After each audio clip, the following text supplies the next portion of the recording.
अध्याय 20। आज तेरे वस्त्र भी कुछ मैले लग रहे हैं। शुरू करते हैं।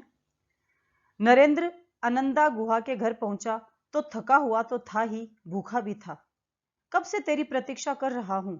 लोग आ चुके हैं और तेरे गायन की उत्सुकता से प्रतीक्षा कर रहे हैं। नरेंद्र ने कुछ नहीं कहा। उसके मन में किसी प्रकार का उत्साह नहीं था। तू इतना ढीला क्यों है भाई।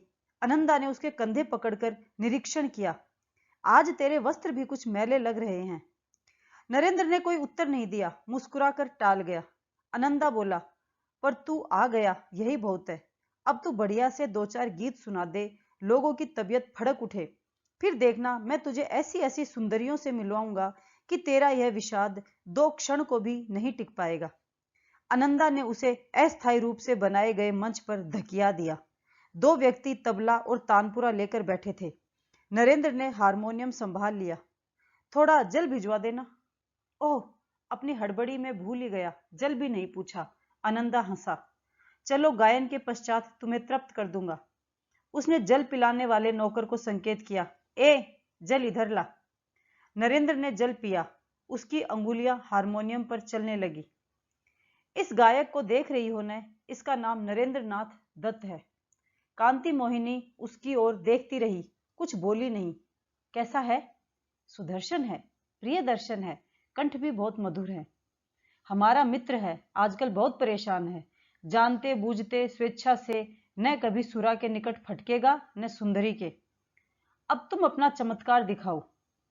अपने रूप और चातुर्य से उसे ऐसा मुग्ध करो कि वह समाज और कलंक की बात भूलकर अपना मस्तक तुम्हारे चरणों पर नहीं तो गोद में तो अवश्य रख दे। कांति मोहिनी ने उसे वक्र दृष्टि से देखा। आप देखते चलिए। भजन समाप्त कर नरेंद्र ने अपनी अंगुलियां रोक ली और हारमोनियम बंद कर दिया। चारों ओर से प्रतिवाद के स्वर उठे। लोग अभी और सुनना चाहते थे, पर नरेंद्र बुरी तरह निढाल हो चुका था। उसके लिए बैठना भी कठिन हो रहा था। वह उठ खड़ा हुआ। तुषार ने आगे बढ़कर उसका हाथ थाम लिया। बहुत बढ़िया, चमत्कार। तुम क्लांत ही नहीं, हताश भी लग रहे हो।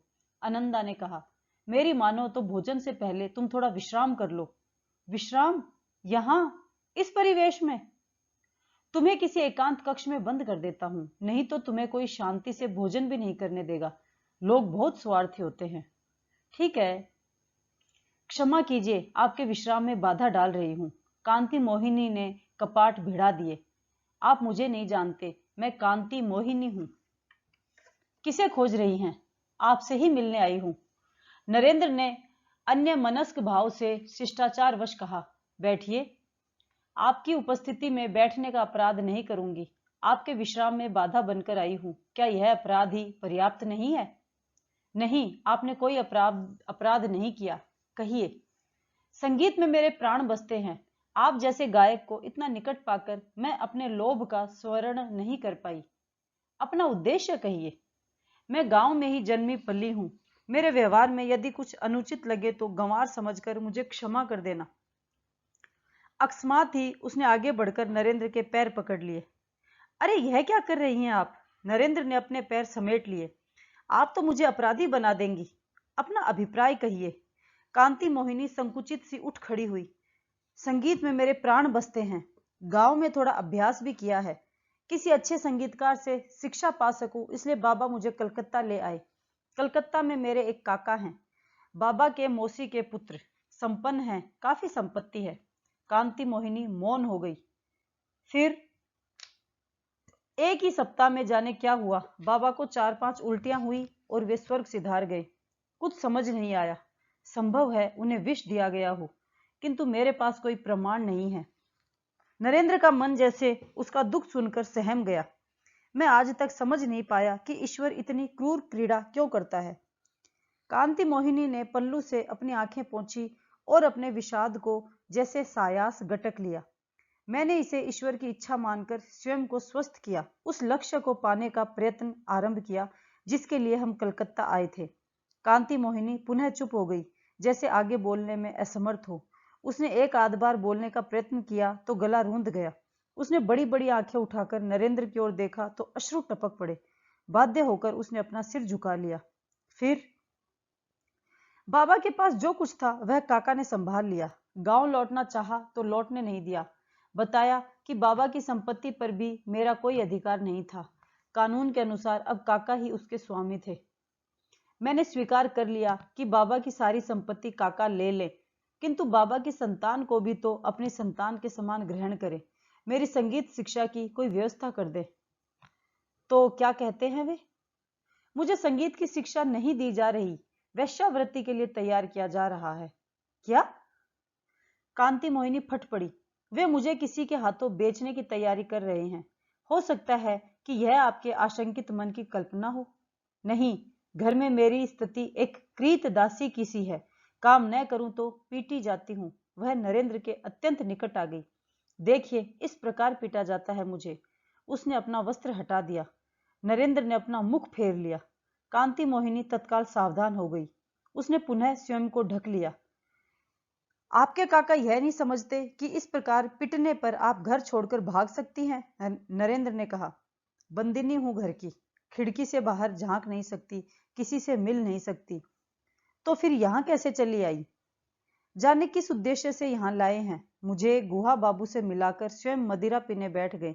डरती हूं कहीं मेरा मूल्य लेकर मुझे यहीं किसी को सौंप तो नहीं जाएंगे। आपका संदेह निर्मूल भी तो हो सकता है। नहीं नरेंद्र बाबू नहीं, आप मेरी रक्षा करें। वह बाहें फैलाए नरेंद्र की ओर बढ़ी, जैसे उसको अपने आलिंगन पाश में बांध लेगी। नरेंद्र को उसकी कथा में प्रामाणिकता नहीं लग रही थी। उसकी आंखों में वह त्रास नहीं था जिसकी वह चर्चा कर रही थी। वस्त्रों के प्रति उसकी उदासीनता, शरीर उघाड़ने की आतुरता, स्पर्श की व्याकुलता, वह अबोधता नहीं थी, शरीर का बोध था। वह मुग्ध होकर नहीं, लुब्ध करने आई थी। नरेंद्र ने उसे बाहों की दूरी पर ही रोक दिया। मैं आपकी रक्षा कैसे कर सकता हूं?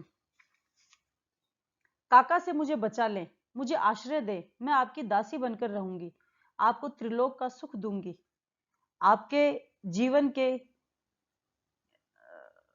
क्षमा कीजिए, अपने जीवन के किसी दुख का चेत नहीं रहेगा आपको।